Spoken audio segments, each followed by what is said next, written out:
rancangan undang-undang haluan ideologi Pancasila, yang mana ini sudah sangat dikritik keras oleh seluruh elemen umat Islam, yang banyak jenderal yang kemudian meninggal, banyak ulama yang dibantai, banyak umat Islam yang sebenarnya korbannya itu sendiri adalah Nahdlatul Ulama. Maka sebenarnya kalau dia ngaku sebagai orang NU, harusnya dia orang yang paling marah terhadap rancangan undang-undang HIP. Tapi di sisi lain dia menyalah-nyalahkan Soeharto dengan mengatakan komunis Soehartois. Ya, artinya itu memutarbalikkan fakta, persis seperti yang disampaikan oleh Ustadz Alfian Tanjung. Mari kita lawan kedoliman ini, mari kita lawan rancangan undang-undang HIP ini yang sangat merugikan kehidupan berbangsa, bernegara, dan beragama kita ini.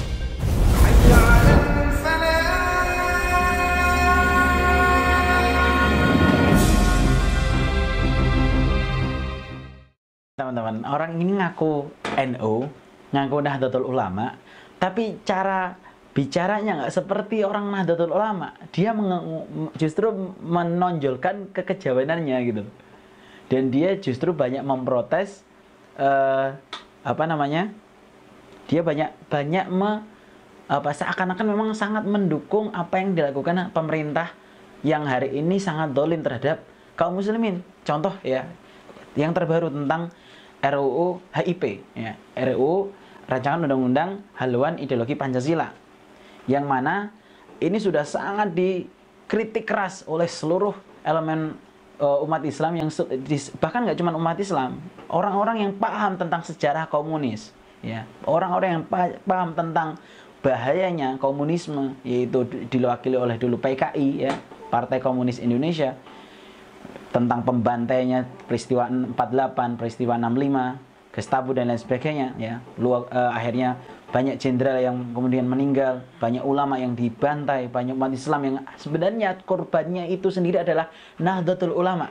Maka sebenarnya kalau dia ngaku sebagai orang NU, harusnya dia orang yang paling marah terhadap rancangan undang-undang HIP, yang mana tidak mencantumkan MPRS nomor 25 tahun 66, yang mana komunisme adalah ajaran yang dilarang, ya.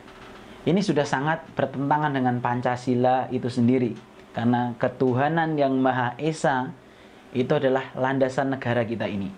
Ketuhanan yang Maha Esa tentunya kalau ditafsirkan lebih jauh lagi, didasarkan pada dijiwai oleh Piagam Jakarta seperti yang disampaikan oleh Bung Karno, maka ketuhanan yang Maha Esa adalah Islam. Maka bahaya ini teman-teman, kalau tidak kita sikapi, ya, rancangan undang-undang HIP ini.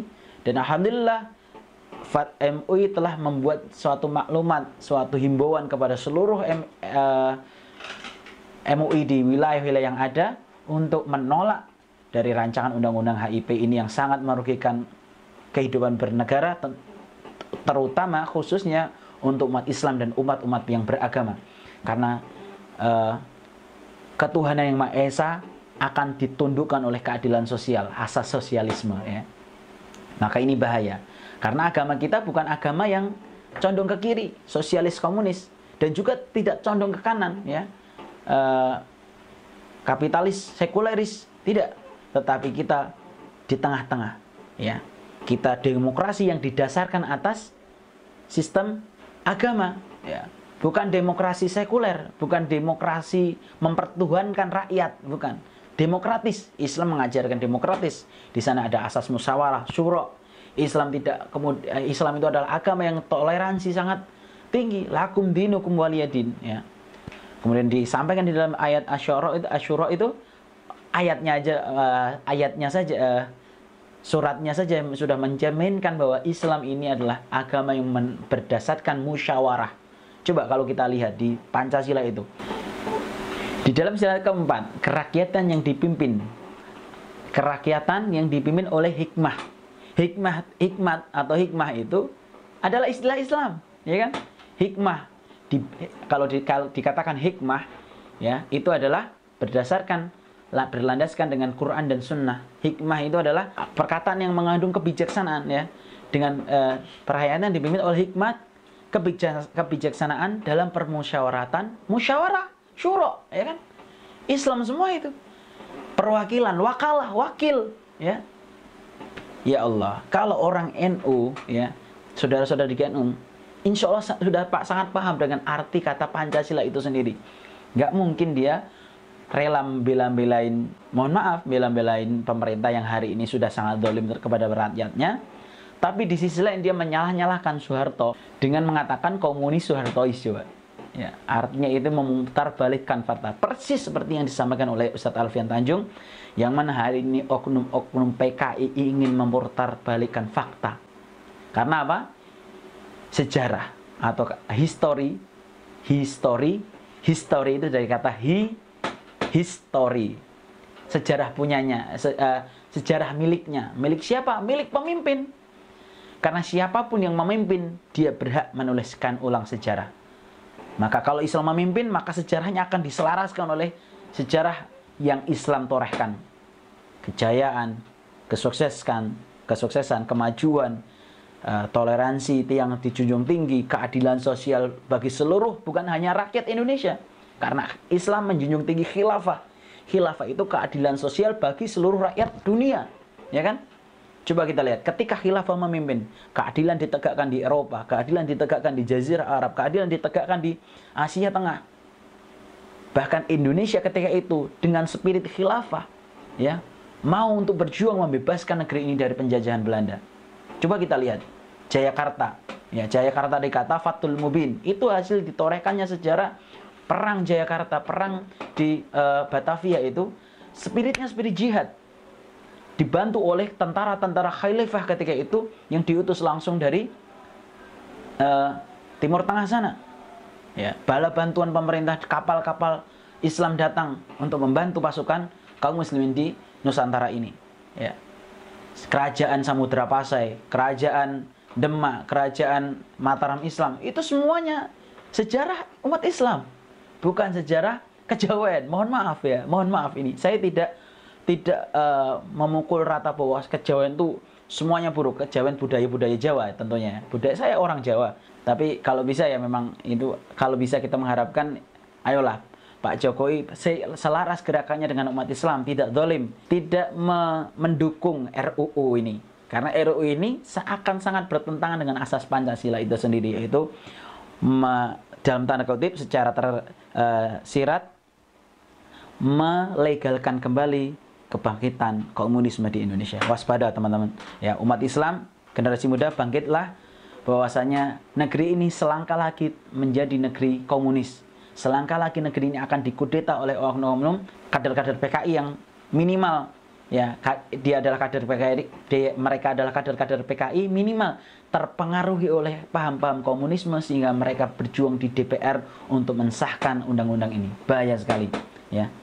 Umat Islam beserta para ulamanya telah memperingatkan, kalau ini terjadi, maka ingat, bagi oknum-oknum yang menyepakati ataupun melegalkan, ingin mensahkan RUU HIP ini, haluan ideologi Pancasila yang sangat bertentangan dengan Pancasila itu sendiri, maka ingat, kami umat 212, umat Islam yang kemarin pernah keluar dengan aksi damai, tidak akan segan-segan untuk melawan undang-undang ini. Ya, undang-undang yang sangat bertentangan dengan kehidupan keagamaan kaum muslimin, ya, dan seluruh umat-umat beragama lainnya, dan mengaburkan sejarah komunisme dan melegalkan secara tersirat paham ideologi komunisme yang sangat berbahaya.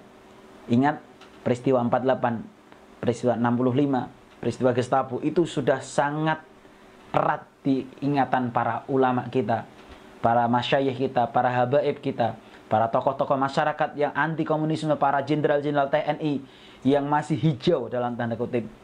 Mereka sangat anti terhadap paham komunisme karena mereka paham betapa bahayanya komunisme, seperti kanker di dalam sebuah tubuh, seperti duri di dalam daging. Bahaya sekali. Maka ingat teman-teman, bagi teman-teman kaum muslimin, bagi para pemuda Islam, siapkan kekuatan kalian, siapkan tenaga kalian, siapkan mental kalian untuk menghadapi peristiwa-peristiwa besar yang akan kita hadapin, ya, karena para ulama sudah mewanti-wanti kita untuk mempersiapkan segalanya, mempersiapkan segala kemungkinan yang terjadi suatu saat jika negeri ini dikomuniskan, ya. Undang-undang, kalau kita lihat hari ini, ya, agama sangat dikaburkan maknanya, diserang dari kanan sana sini situ, ya, Para ulama hari ini sudah mulai ditarget untuk dimasukkan ke dalam bui. Ya. Habib Bahar baru keluar, dimasukkan lagi. Ustadz Alfian Tanjung baru keluar, ingin dimasukkan kembali. Ustadz Abu Bakar Ba'asyir yang sudah sangat sepuh seperti itu masih saja ditahan karena beliau bisa, mereka ini bisa menggerakkan umat. Maka ingatlah, bersiaplah teman-teman. Dan bagi para oknum-oknum yang siap untuk melawan gelombang perlawanan Islam ini, melawan gelombang perlawanan yang membela hak daripada Pancasila itu sendiri sebagai wujud sebagai landasan kita untuk memperjuangkan NKRI bersyariah, maka ingatlah bahwa gelombang ini tidak akan berhenti. Kalian semakin melawan, kami akan semakin melayani. Lu jual, gue borong. Maka insya Allah kita sebagai channel yang berpihak kepada kaum muslimin Cahaya Islam akan selalu menyuarakan kebenaran, dan insya Allah kita tidak akan berhenti dengan chattingan orang-orang yang seperti ini yang ingin mengopinikan bahwa komunis itu nggak berbahaya. Komunis itu adalah korban dari kekejaman Soeharto. Naudzubillah min dzalik, dan menyalah-nyalahkan umat Islam sebagai orang-orang yang intoleran, yang radikal, yang menjadi sumber dari malapetaka kekisruhan di negeri ini. Padahal kalau kita lihat, sumber kekacauan dari negerinya adalah uang, jabatan, dan prank dari orang-orang yang tidak bertanggung jawab itu. Hoax-hoax yang mereka terbarkan. Mengatakan mobil SMK, ternyata nggak ada wujudnya. Mengatakan tidak akan impor, ternyata impor. Mengatakan ekonomi meroket, ternyata nyungsep, dan lain sebagainya. Dan luar biasa, hari ini negeri ini adalah negeri yang diwarnai, ditorehkan dengan kebohongan-kebohongan, hoax-hoax, prank-prank yang ada. Maka bagi rekan-rekan media, kami harapkan kencangkan sabuk kalian dan suarakan kebenaran lewat media-media kalian di Instagram, YouTube, Facebook, dan lain sebagainya. Mari kita lawan kedoliman ini, mari kita lawan rancangan undang-undang HIP ini yang sangat merugikan kehidupan berbangsa, bernegara, dan beragama kita ini.